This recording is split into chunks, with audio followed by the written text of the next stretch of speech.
এক ছিল ছোট্ট একটা গ্রাম। সেই গ্রামে থাকতেন এক দয়ালু দুধওয়ালা। তার নাম ছিল রহিম চাচা। প্রতিদিন খুব ভোরে তিনি সাইকেলে করে গ্রামের বাড়ি বাড়ি দুধ পৌঁছে দিতেন। সবাই তাকে খুব ভালোবাসত, কারণ তিনি কখনো কারো সাথে খারাপ ব্যবহার করতেন না। একদিন ভোরবেলা রহিম চাচা দেখলেন রাস্তার পাশে একটি ছোট্ট বিড়াল কাঁদছে। বিড়ালটি খুব ক্ষুধার্ত ছিল। রহিম চাচা নিজের দুধের পাত্র থেকে একটু দুধ বের করে বিড়ালটিকে খেতে দিলেন। বিড়ালটি খুশি হয়ে মিউ মিউ করতে লাগলো। এরপর তিনি গ্রামের স্কুলের সামনে গেলেন। সেখানে কিছু গরিব বাচ্চা দাঁড়িয়েছিল। তারা দুধ কিনতে পারছিল না।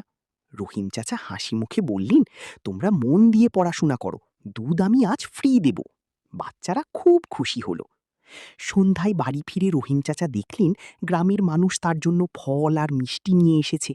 সবাই বলল, আপনি শুধু দুধ বিক্রি করেন না, আপনি ভালোবাসাও বিলিয়ে দেন।